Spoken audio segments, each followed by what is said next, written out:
Bonjour.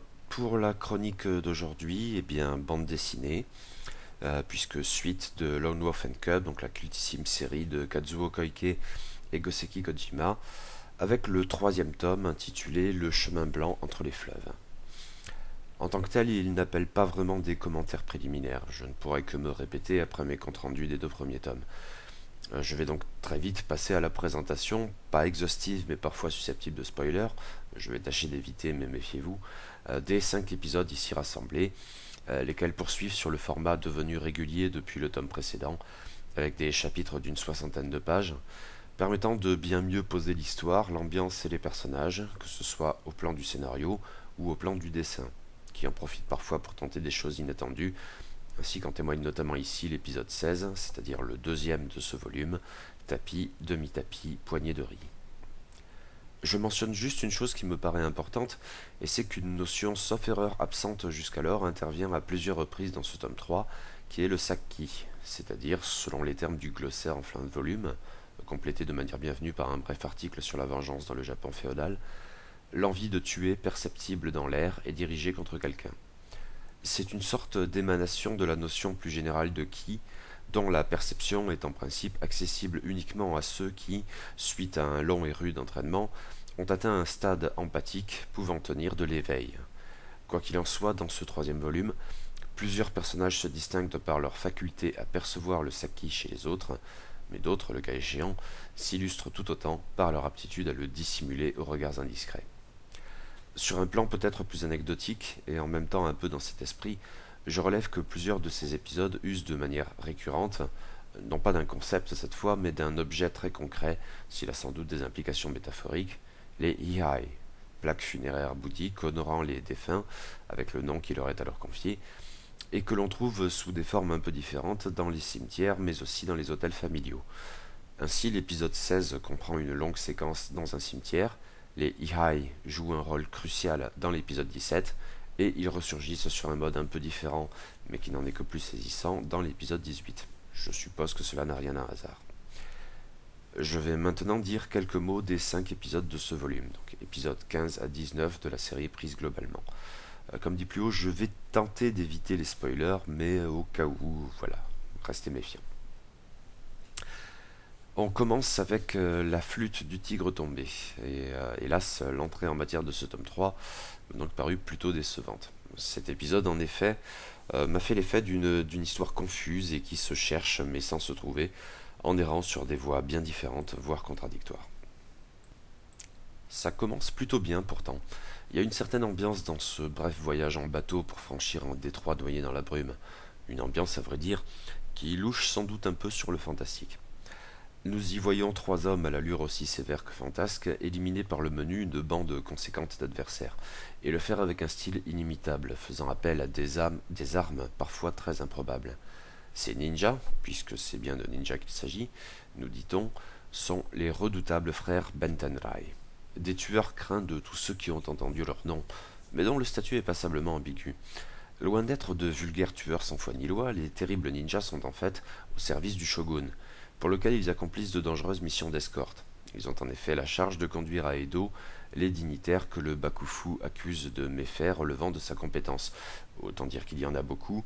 Les manigances des Tokugawa et de leurs sbires pour affaiblir les daimyo sont au cœur de la série et justifient même son point de départ, au sens de la chronologie interne de la série, c'est-à-dire l'anéantissement du clan d'Ogami Itto par le fourbe clan Yagyu, et nous y reviendrons très vite. Mais voilà, les 3 combattants ne manquent pas de remarquer qu'un homme, à bord de ce bateau, semble différent des autres. Et il s'agit bien sûr de notre héros, ou plutôt de nos héros, puisque le petit Daigoro accompagne bien sûr son père le Ronin assassin. Saki ou pas, de part et d'autre, on sait que l'adversaire a de la ressource, et on suppose ainsi que le lecteur qui a vu ce schéma se répéter à plusieurs reprises depuis le début de la série, qu'il n'y a pas de hasard. Ces personnages ont une raison d'être là. Tout ceci part plutôt bien donc, même si très vite, une tension voire une contradiction s'instaure, tiraillant l'épisode entre la veine la plus fantasque de la série, ninja aux armes étranges et aux capacités peu ou prou surnaturelles, et sa dimension plus réaliste, historique peut-être, qui s'exprime ici dans la thématique de l'escorte des daimyo réfractaires. J'avoue pour ma part préférer un peu cette dernière approche. Le mélange peut certes être intéressant dans l'absolu, mais ici il me paraît nuire à l'épisode, qui se disperse donc, et ne tire pas forcément le meilleur parti des événements qu'il met en scène, bateau livré aux flammes inclus alors qu'il y avait de la matière. La fin, hélas, n'en tombe que davantage à plat. Je n'irai pas jusqu'à prétendre que la flûte du tigre tombé est un mauvais épisode, ce serait très exagéré, mais il m'a paru bien inférieur à la plupart des épisodes antérieurs. Bon, oui, il y avait bien quelques exceptions ça et là. D'où cette crainte que la série commence à perdre de sa magie? Crainte bien hâtive, et infondée, ouf, car la suite des opérations est à mon sens d'une toute autre tenue qui hisse bel et bien ce tome 3 au niveau d'excellence des deux précédents. L'épisode suivant, au titre particulièrement cryptique mais qui revient comme un leitmotiv tout au long du chapitre, tapis, demi-tapis, poignée de riz, adopte une approche toute différente, même si c'est sur une base que l'on peut sans doute qualifier de grotesque, dans un sens presque grand guignol d'ailleurs.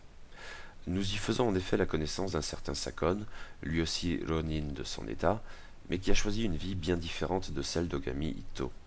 Il gagne en effet sa pitance en se réduisant au rôle d'attraction foraine. Assis dans une installation ne laissant apparaître que sa tête, il met au défi les badauds de le décapiter, ou de lui écraser la tête le cas échéant. Mais il est habile, notamment de par son aptitude à prévoir les coups, et personne ne parvient à le tuer, comme de juste. Qu'on ne s'y trompe pas, aussi dégradante son activité puisse-elle paraître, Sakon est un samouraï d'une très grande compétence. Cela ne fait aucun doute pour Ogami Itto quand il croise sa route. Et Sakon de son côté sait très bien ce qu'il en est d'Ogami Itto, l'assassin. Se met alors en place un double affrontement, philosophique puis martial, mais les deux sont intimement liés. Car le Ronin en apparence déchu qu'est Sakon est un homme qui sait parfaitement ce qu'il veut et où il va, et, tout bon vivant qu'il soit, louant les vertus du saké entre deux bouchées de tels plats roboratifs, un homme subtil par ailleurs. De ces hommes qui donnent des leçons d'ordre moral, mais qui sont suffisamment authentiques et pertinents pour que leurs leçons ne se contentent pas d'agacer, mais élèvent bel et bien ceux à qui il les destine. Bon vivant, oui, mais conformément au Bushido, vivant d'une certaine manière comme s'il était mort. L'épicurien confronte Ogami Itto à ces contradictions issues de sa haine fondamentale, et qui, si elle est fort compréhensible, n'excuse en rien son comportement présent. Sakon s'est mué en extraction de foire parce qu'il ne voulait plus tuer, mais sur un ton cordial, il exprime sans phare et le sourire aux lèvres qu'il fera une exception, si nécessaire, en tuant l'assassin, car ce serait bien agir. Et nous en arrivons ainsi au duel au sabre, inéluctable, mais qui est ici traité d'une manière très inventive et étonnante. Le poli des mots dans la conversation moins légère qu'elle n'en avait l'air entre les deux Ronin laisse maintenant du champ au crayon du dessinateur, au travers d'une longue séquence muette, pas loin de 30 pages, qui exprime au mieux toute la subtilité de l'escrime japonaise. Classiquement, l'idée est que l'on triomphe en un seul coup, écho de l'attraction foraine dès lors d'une savoureuse ironie. Les moulinets, les parades à répétition, le bruit des lames qui s'entrechoquent n'ont pas leur place ici.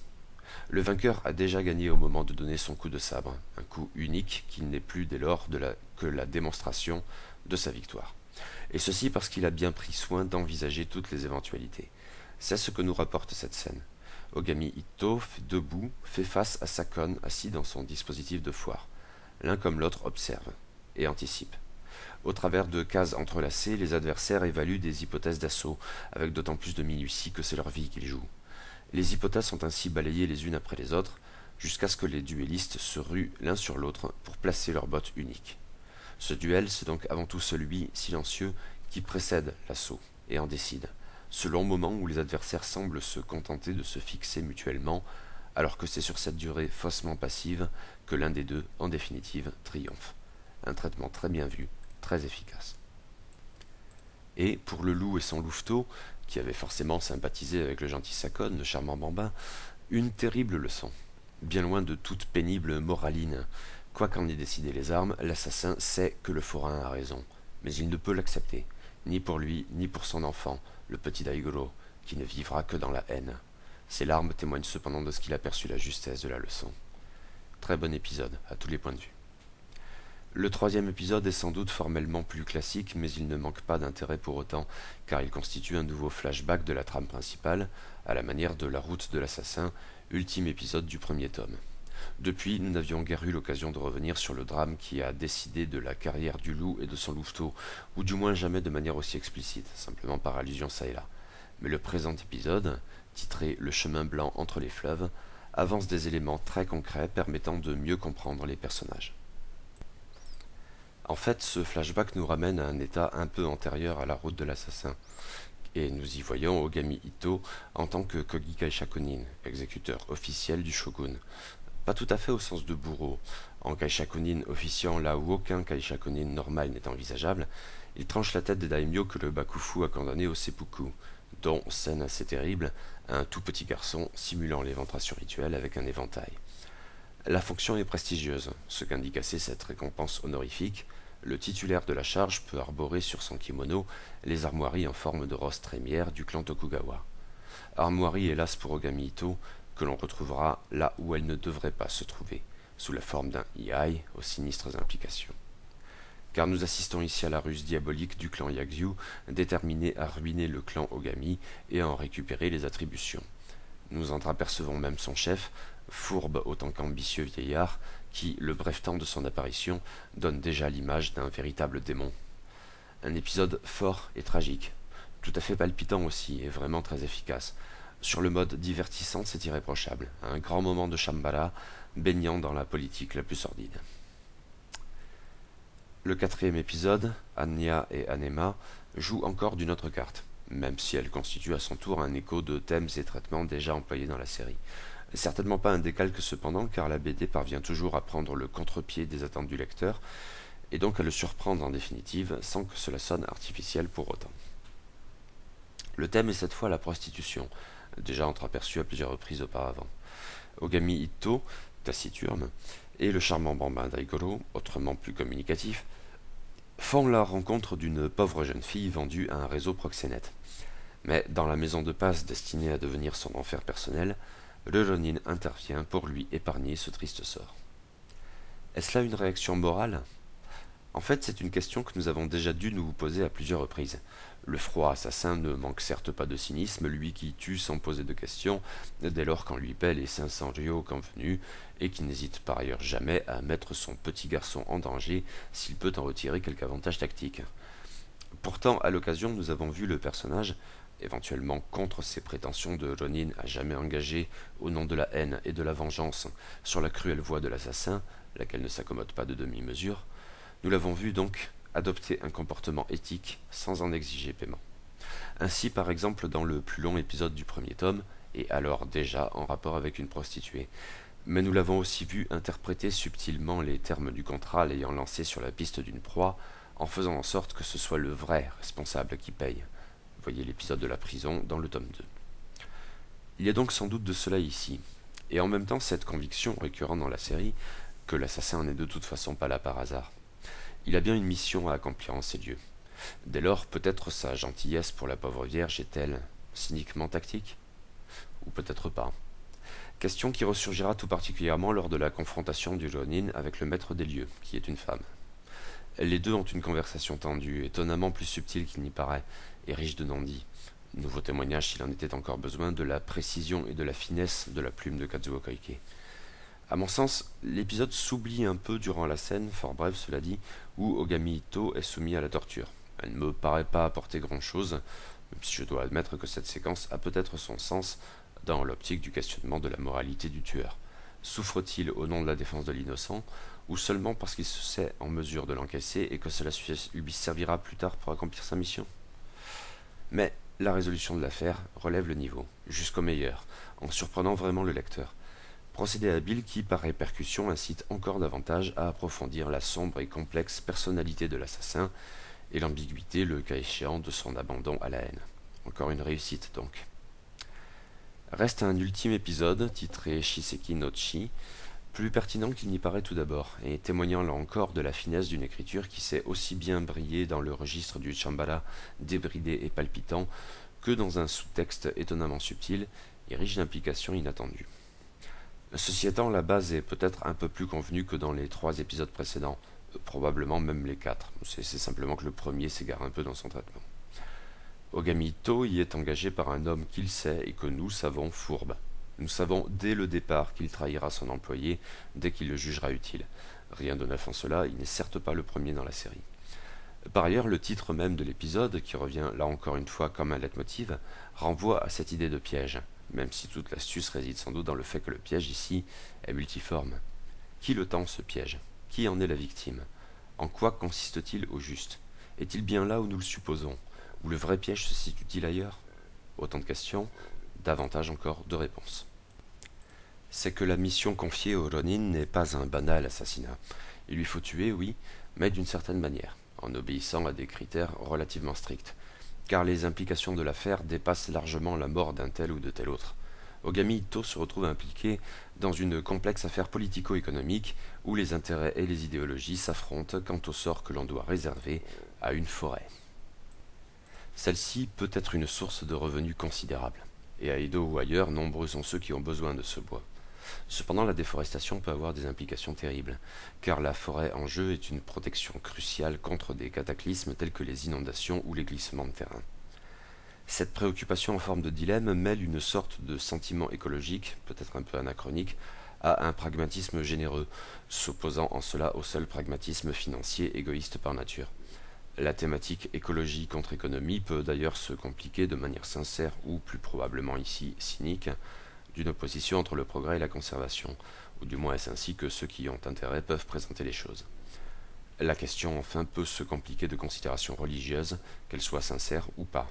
Les kami ne veulent sans doute pas que l'on touche à la forêt.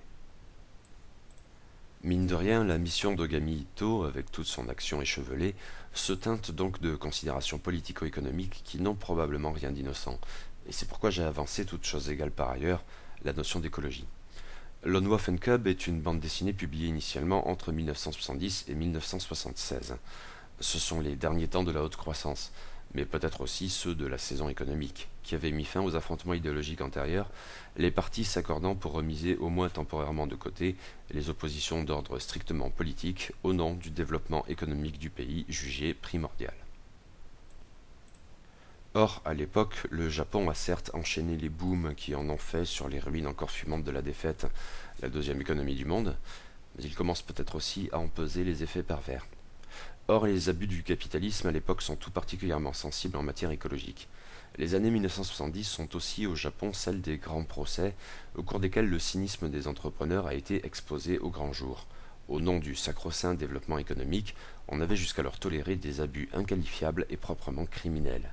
L'environnement avait été dégradé par la pollution au point de devenir mortifère. Le cas le plus célèbre, bien sûr, est celui de la maladie de Minamata. Les cas d'intoxication au mercure y ont été mis en évidence dès la fin des années 50, même s'il y en avait sans doute bien avant, mais le premier de ces procès date de 1971 et l'affaire a encore des ramifications aujourd'hui. Mais il y en a d'autres, qui concernent par exemple la pollution de l'air, etc. Enfin, dans un domaine proche, c'est aussi l'apogée du mouvement citoyen contre la construction de l'aéroport de Narita. Vous kiffez les zadistes de Notre-Dame-des-Landes? Moi, il me laisse parfois un peu perplexe, par mes connaissances des enjeux peut-être. Mais en tout cas, là, vous avez du gros dans le genre. Je suppose qu'il y a un lien. Je peux me tromper, hein, et si vous pouvez m'éclairer à ce sujet, je vous en serai grandement reconnaissant. Peut-être vais-je un peu trop loin ici, et plus prosaïquement, la question de la déforestation et de ses effets sur les inondations ou glissements de terrain récurrents se pose de toute façon de longue date au Japon, sans appeler d'autres précisions. Avec ce paradoxe notable d'un pays qui, à bien des égards, a longtemps été une civilisation du bois, mais qui a su pourtant conserver dans l'ensemble son domaine forestier jusqu'à aujourd'hui. Il y a des forêts primaires au Japon, malgré les coupes franches du capitalisme à courte vue. Ce qui m'amène cependant à envisager cette question ici sous l'angle de l'écologie dans un sens militant, proprement politique, c'est que l'épisode, tout en réservant ses flèches les plus cruelles à l'odieux personnage qui embauche notre héros, incarnation du capitalisme le plus égoïste et immoral, n'épargne pas totalement non plus ses opposants. En effet, ces derniers, dans leur combat bien légitime contre l'exploitant, jouent d'une carte très dangereuse. Ils menacent en effet eux-mêmes de faire disparaître la forêt par l'incendie si leur adversaire ne cède pas. Oui, ils sont déterminés à détruire précisément ce qu'ils défendent au nom même de cette défense. Politique du pire, sinon de la terre brûlée, littéralement. Je suppose qu'il n'y a là encore rien d'innocent, même si dans le contexte japonais d'alors, peut-être faut-il alors se tourner vers les divers avatars de l'armée rouge japonaise. Les années immédiatement antérieures, surtout entre 1969 et 1971, ont constitué le pic de son activité. Mais je m'avance peut-être un peu trop là encore. N'hésitez pas à me le dire, je suis très demandeur de vos éclairages éventuels. Dans tous les cas, même sur une base relativement classique dans sa fourberie, l'épisode est très efficace. Beau moment d'action, notamment que cette scène totalement folle où Daigoro est lancé sur son cheval dans la direction des gardes de la forêt pour mieux permettre à son père de s'en débarrasser. On n'atteint peut-être pas le niveau de non-sens et de cynisme de l'assaut proprement Baby Cart du premier épisode de la série, mais côté exposition du fils au danger pour en retirer un avantage tactique, ça se pose quand même un peu là. Toutefois, l'épisode me séduit avant tout donc par ses complexes considérations politiques, économiques et morales, ou plus exactement, par sa manière très habile et jamais simpliste de mêler tous ces complexes éléments sans que jamais cela ne sonne artificiel. Mes doutes à la lecture du premier épisode ont donc été heureusement balayés par les 4 qui suivent. Ce troisième tome est finalement bien dans la lignée de ses prédécesseurs, et Lone Wolf and Cub demeure à ce stade un monument de la bande dessinée. Une série d'un brio rare, divertissante et intelligente, subtile jusque dans le grotesque, et d'une inventivité constante qui surprend encore aujourd'hui. Tome 4, un de ces jours.